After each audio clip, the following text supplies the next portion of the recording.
Pour nous en parler de l'influence et de l'impact, nous vous demandons d'accueillir ce soir celle qui conseille les plus grands leaders en France comme à l'étranger. Elle est la patronne d'une société de communication appelée Image 7. Mesdames et messieurs, nous vous demandons d'accueillir Anne Méo.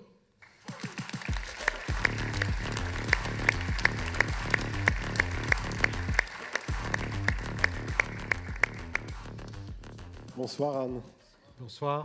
Bonsoir. Bonsoir. Voilà, on vous laisse tous les deux, vous êtes entre de bonnes mains. Merci beaucoup Anne Méo d'être ici à Marseille, au milieu de dirigeants d'entreprises que vous connaissez tant. Ça vient d'être dit. Vous avez fondé et vous présidez aujourd'hui Image 7, qui est une des plus grandes sociétés, agences de communication, de sociétés de conseil en communication en France. Quand on lit les quelques portraits qui vous sont consacrés, on vous présente comme l'une des personnes les plus influentes en termes de communication en France. On dit parfois c'est la grande papesse de la communication. En tous les cas, vous conseillez les plus grands patrons du pays. Vous avez conseillé des politiques, vous avez conseillé des hommes de pouvoir dans toutes leurs dimensions. Il n'y a guère que le Vatican que vous n'avez pas conseillé, peut-être. Le Vatican, peut-être, que vous n'avez pas conseillé. Ce soir, on va donc parler de l'influence, de la nécessité pour une entreprise d'avoir une stratégie d'influence, de bâtir des stratégies d'influence. Pourquoi c'est nécessaire? Comment y parvenir? Alors ma première question, elle est simple, mais je pense qu'il faut bien poser les termes. C'est qu'est-ce que l'influence? Parce qu'on parle beaucoup d'influence, mais finalement, sur l'entreprise, on ne sait pas forcément ce que c'est. Bonsoir. Alors, l'influence, si on va chercher l'étymologie, c'est un fluide qui provient des astres et qui agit sur la destinée humaine. Ce n'est pas si idiot d'ailleurs, parce qu'il y a à la fois des lois et puis du hasard. Et l'influence, il y a beaucoup de ça. Alors, quel programme avec un corollaire? Je ne résisterai pas à citer la phrase de Monterland, qui est « Si vous exercez une influence, feignez de l'ignorer ». C'est que l'influence, elle est d'autant plus efficace qu'elle n'est pas lourde et qu'elle ne se voit pas trop. Sinon, elle peut passer pour de la manipulation. Plus sérieusement, je suis aussi allé voir ChatGPT, je vous fais le coup. L'influence occupe une... Mais en fait, la définition est très juste. Hein. L'influence occupe une place centrale dans l'univers de la communication contemporaine en évolution constante, s'inscrit dans un cadre où les dynamiques sociales, culturelles et technologiques transforment la manière dont les messages sont perçus et diffusés. Ce qui est quand même très, très vrai. Alors, plus précisément, et c'est vrai que moi, c'est le métier d'Image 7 que nous exerçons depuis 35 ans, mais un métier en évolution permanente, parce que c'est un métier en lien avec l'évolution de la société. Bien sûr. Et c'est pas vérité d'un jour, n'est pas vérité toujours. Hein. Donc, en fait, quand vous avez un grand projet, vous avez besoin d'argent. Bon, ça... c'est toute la problématique financière. Voilà. Il vous faut des hommes, et ça, c'est les RH. Il vous faut des types compétents pour un truc. Et il vous faut une communication stratégique. Parce que, et c'est les trois choses indispensables pour réussir un projet. Alors, un projet, ça peut être monter une fondation, développer une entreprise, réussir une OPA. Il y a 1000 choses dans les projets. Mais à chaque fois, ces trois données sont fondamentales. En sachant qu'aujourd'hui, le secret n'existe plus. Donc, messieurs du patronat, vous savez très bien que les réunions du comité des forges entre eux et qui prenaient des décisions, ça n'existe plus. D'abord parce que tout se sait. Deuxièmement, on est rentré dans un monde où on n'a pas confiance dans les sachants. Je dirais même que plus vous êtes compétent sur un sujet, plus on se méfie de vous. Et donc, tout le monde a un avis. Et tout le monde pourra détruire votre projet. Et je suis quand même frappé que c'est rarement la compétence qui prime. Tout va très vite et les communautés s'agrègent, se désagrègent, les messages bougent et on est dans un monde extrêmement mouvant. Ça depuis quoi? Les réseaux sociaux. Et puis, je pense, une société qui s'est considérablement ouverte, et puis techniquement, réseaux sociaux et chaînes d'infos. qui faisait que des gens avaient besoin de produire de l'info.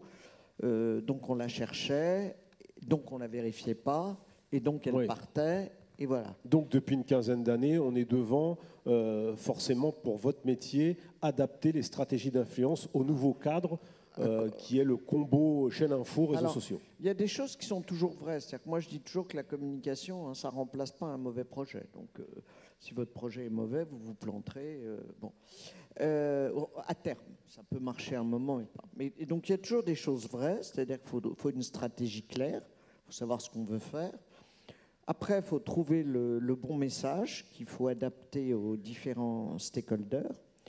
Ces messages, il faut les porter aux différents médias, entre guillemets, mais que sont à la fois les leaders politiques, les leaders économiques, ce qu'on appelle le réseau, les grands journalistes, les faire passer par les médias, c'est-à-dire dans les journaux, dans les réseaux sociaux, parler à ses actionnaires, on voit que créer un réseau d'influence. Voilà.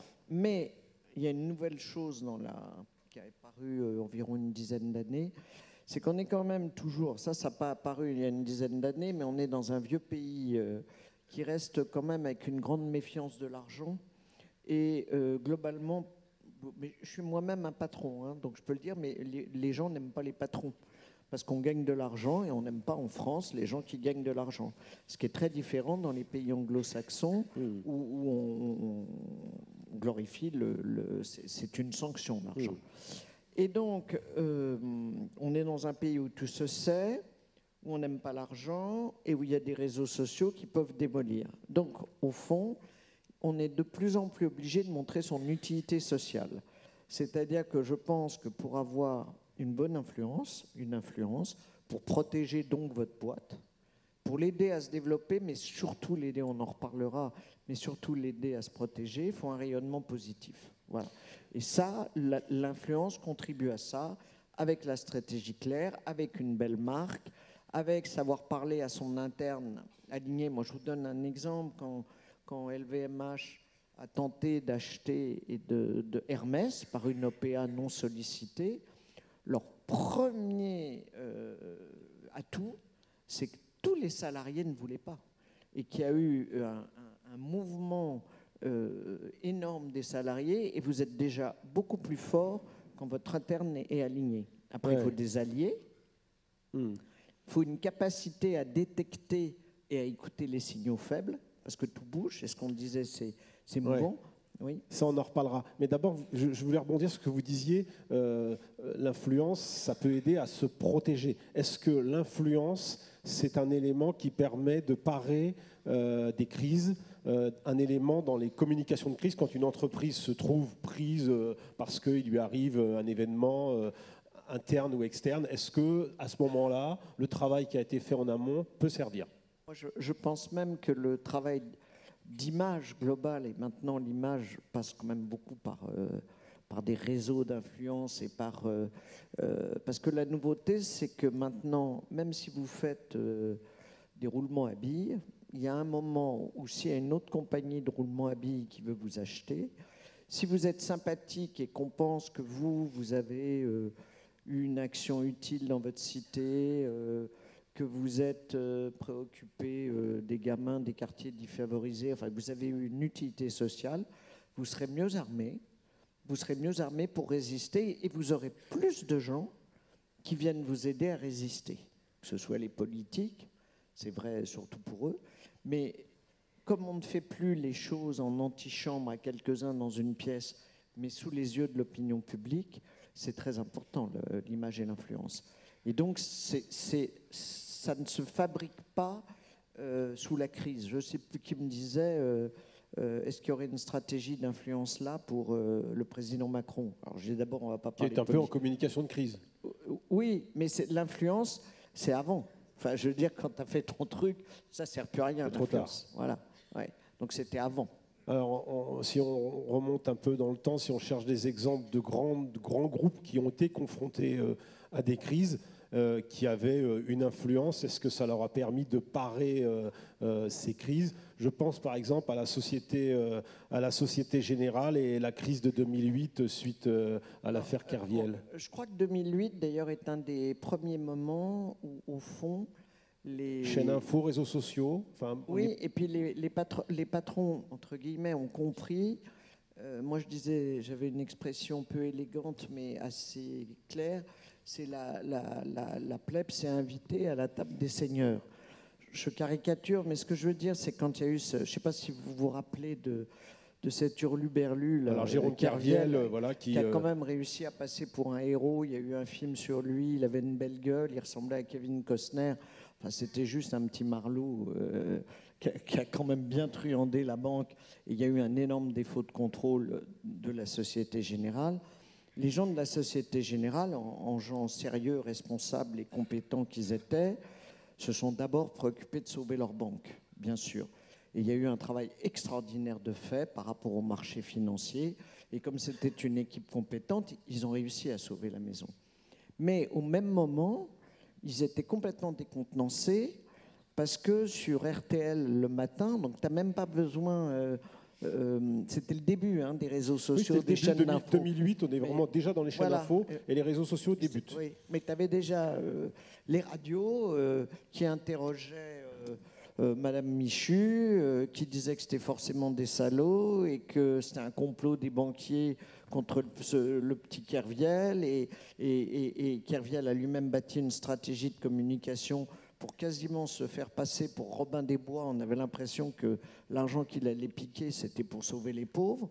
Et là, je pense que ça a été un des premiers moments où les chefs d'entreprise ont réellement compris que tu ne peux plus dissocier. Gérer la communication d'un groupe, ça n'est pas seulement parler à la presse économique, avoir raison rationnellement et avoir des bons chiffres. C'est de l'émotion. Encore que c'est toujours vrai qu'il faut parler à la presse économique et avoir des bons chiffres et une stratégie claire.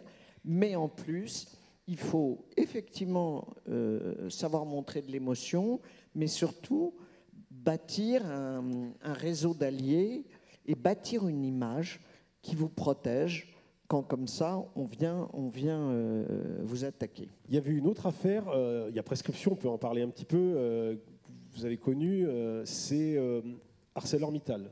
On est en 2006. Alors ça, c'est encore autre chose. Et là, on est dans un autre cadre. On est dans un cadre d'OPA. On est dans un cadre du rôle des politiques en France qui est souvent plus grand que dans d'autres pays sur la vie économique.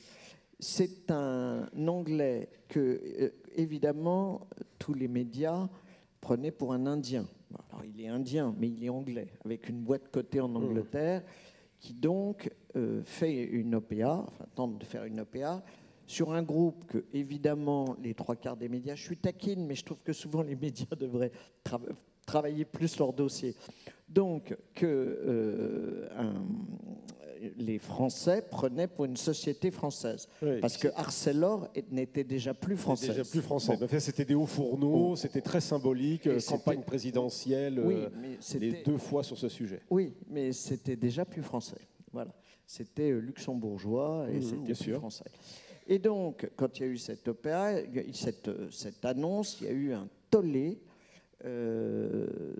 du ministre des Finances, d'ailleurs, le premier.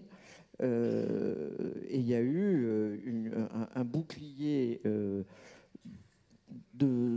essentiellement politique, une montée politique très violente en disant que c'était un fleuron français qui allait être arraché par un horrible Indien. Donc la première chose, c'est d'abord que l'horrible Indien vienne se présenter en France, explique qu'il est anglais, montre qu'il est coté en bourse, en gros que c'est une boîte honorable et transparente.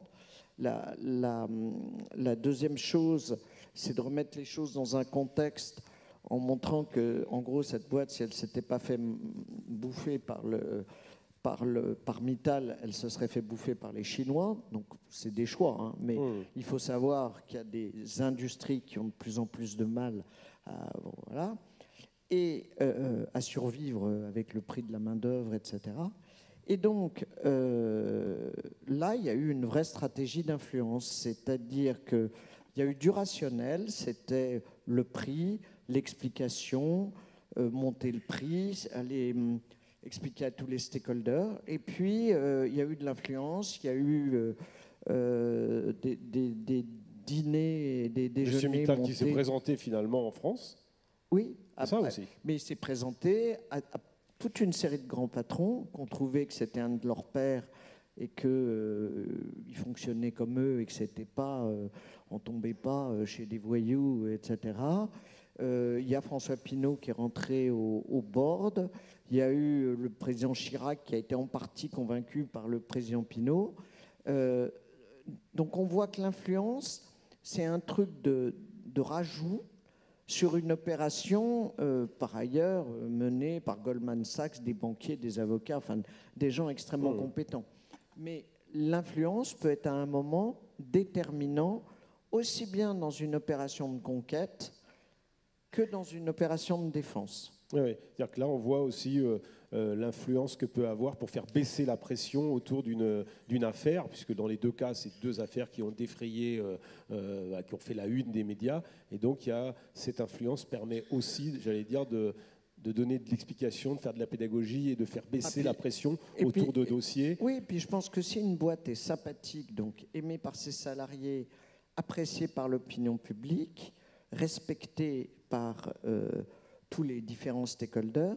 Je reprends l'exemple d'Hermès, qui est une très jolie maison avec une direction élégante, qui est très soucieux de son personnel, qui a énormément d'emplois en France, qui a fait de très belles usines, très développement durable, superbes dans les territoires,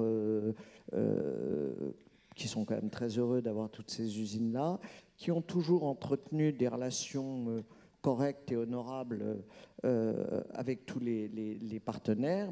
En gros, il y a un moment où je pense que celui qui voulait conquérir s'est retiré, non pas pour des raisons financières, mais pour une raison de dommage d'image. C'est-à-dire que si votre image, même si vous êtes plus petit, est plus forte et meilleure, vous êtes beaucoup plus dur à avaler. D'accord. Je voudrais rebondir sur ce que vous avez dit tout à l'heure. Vous avez parlé de ChatGPT, d'intelligence artificielle, comme un élément éventuel que vous pouvez utiliser dans cette stratégie pour bâtir des stratégies d'influence. Comment vous l'utilisez, l'intelligence artificielle? Est-ce que vous l'utilisez? Alors, moi, on va parler de La Fièvre. Je ne sais pas si vous avez vu... Alors, La Fièvre, c'est une série télévisée, pour ceux qui ne connaissent pas. Même le président de la République en a parlé dans son allocution de dimanche soir, pratiquement pour justifier la dissolution. Donc La Fièvre, c'est une série télévisée qui se passe dans les, on va dire, dans les coulisses des médias, des réseaux sociaux, et qui montre justement... Alors, je trouve que c'est très intéressant si on parle influence. Alors, il y a le côté pipeau et cow-boy. Alors, les communicants sont considérés... Alors, ils débarquent à 15... c'est l'histoire d'un footballeur qui a mis un coup de tête. Voilà, qui met un coup de boule à son entraîneur. Et comme le footballeur est black, l'entraîneur est blanc. Enfin, tout ça, on voit toutes les dimensions que l'affaire peut prendre. Donc, le patron du stade, qui est d'ailleurs Benjamin Biolay, donc c'est pour ça que la série marche aussi, appelle une boîte de communication. Donc on les voit débarquer, ils disent maintenant vous arrêtez, on prend vos portables, plus personne ne parle. Monsieur le Président, vous n'avez plus le droit de vous exprimer, vous ne parlez plus à personne. Alors je tiens à vous dire que Dieu sait que j'ai vécu et que j'ai géré des crises, je ne me suis jamais permis de piquer les portables des présidents et que je n'ai jamais dit. Donc ça c'est le côté folklore qui n'est pas vrai. En revanche, ce qui est assez intéressant, c'est qu'ils suivent sur des tableaux. Bon, alors nous, on n'a pas des tableaux dans les murs, sur les murs comme eux, mais ça viendra peut-être ces trucs-là. Nous, on a des dashboards qui nous permettent de suivre effectivement sur les réseaux sociaux les points de crispation, l'évolution de les communautés qui se forment, comment une information est commentée sur TikTok ou sur... parce qu'il y a des réseaux sociaux plusieurs réseaux sociaux que d'autres. Et je pense que demain, grâce à... Alors, dans cette histoire... Enfin, je vais à la chose intéressante, c'est que demain, grâce à l'intelligence artificielle, on pourra même améliorer ce qui, pour le moment, a un petit côté encore pifomètre, mais c'est très important dans la com.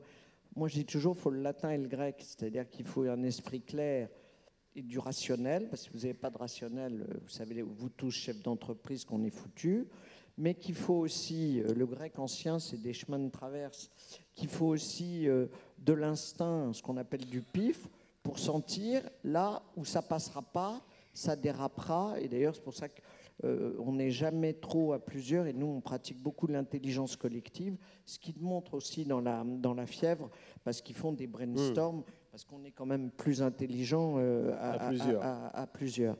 Mais on aura, je pense, on arrivera à avoir des instruments qui nous aideront à avoir une vue encore plus prémonitoire et rationnelle des évolutions Repérer les signaux faibles. Oui, les signaux faibles, c'est ça. Mais De sociétaux. problèmes, ce que je veux dire, c'est que la com, c'est pas une matière comme ça. Là. Pof, je dis ça, et c'est comme ça. La com, il faut savoir à quel public tu t'adresses, en sachant que tous les publics se parlent. Il faut savoir à quel moment un message passe mal. Il faut savoir comment tu peux le rectifier sans empirer.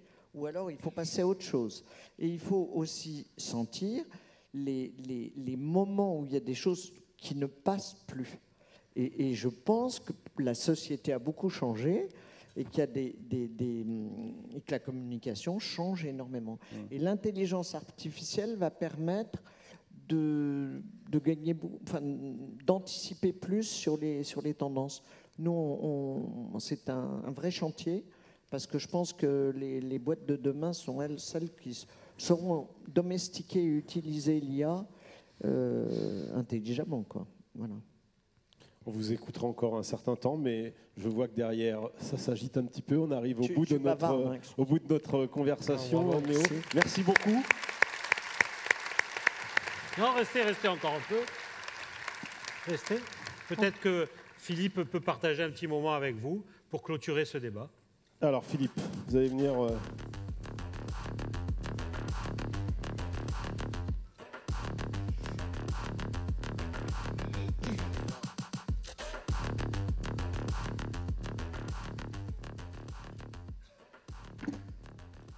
Tenez Philippe, peut-être avant de conclure, peut-être une question à Anne Méo, si jamais vous aviez besoin d'un conseil, je blague un peu, mais c'est vrai que... Depuis l'arrivée du président Macron, les syndicats patronaux ont perdu de leur influence, parce qu'ils considèrent que les corps intermédiaires ne sont pas forcément utiles.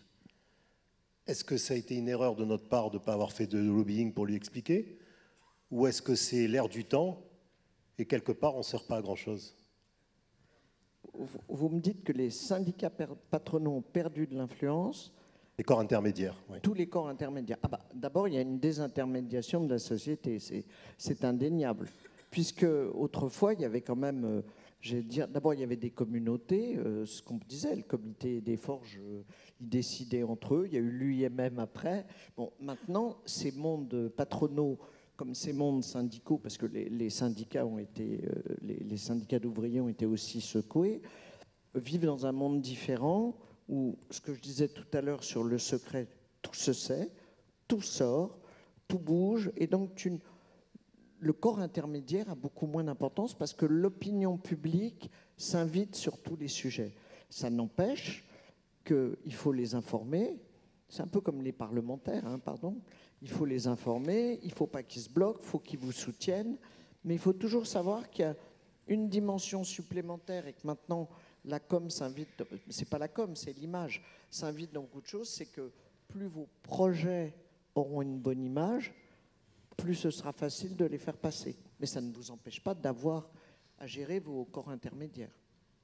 Est-ce que je vous ai répondu ? Le MEDEF a mis en place, parce que l'Europe devient important, une équipe de lobbyistes beaucoup plus importante, 17. Rien que pour la France, le MEDEF a 17 lobbyistes pour faire avancer les idées du monde économique. Est-ce que vous pensez que c'est, parce qu'on n'a jamais été vraiment entendu, est-ce que vous pensez que c'est définitivement utile d'avoir ce genre de personnes sur place pour essayer de faire passer des messages? En Europe ? En Europe. Au Parlement ou à la Commission ? Parlement européen. Oui. Oui, quand même, parce que moi j'ai toujours été frappé que souvent quand les trucs coincent, c'est par défaut d'information.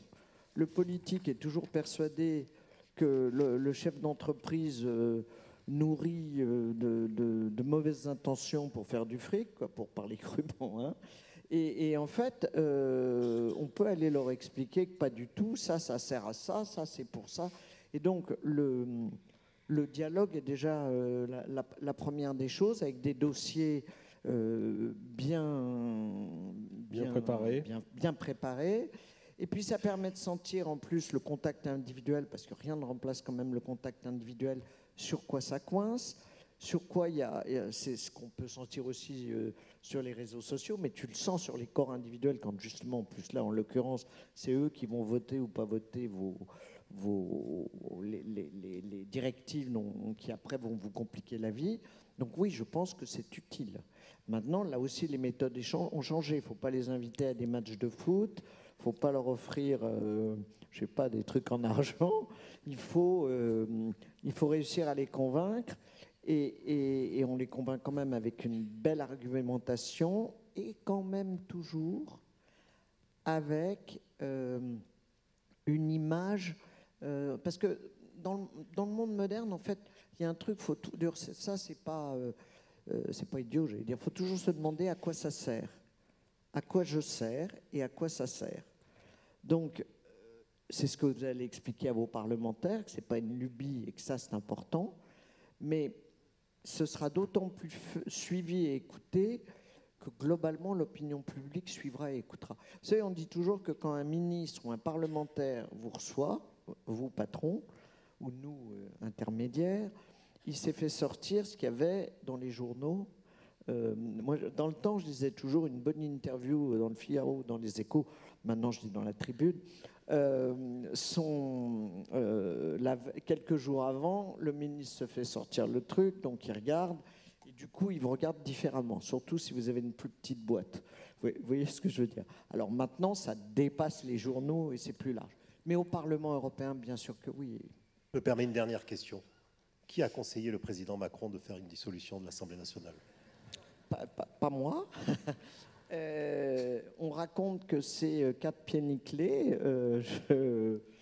Sincèrement, j'en sais rien. Mais alors moi, j'ai quand même une thèse aussi sur la communication et les communicants. Ce que je vous disais tout à l'heure, c'est qu'un mauvais projet, même avec une communication formidable, ça se plante. Et la deuxième chose, c'est que moi, je suis chef d'entreprise, hein, comme vous. Après tout, j'ai une boîte, on est plus de 70, je prends mes décisions, et je considère que si je me plante, c'est de ma faute. Ce n'est pas de la faute de ce que me diront les autres. Donc je pense que le dirigeant est toujours responsable. Vous avez votre réponse, M. Corsia. Merci. Elle n'a pas tort, elle n'a pas tort.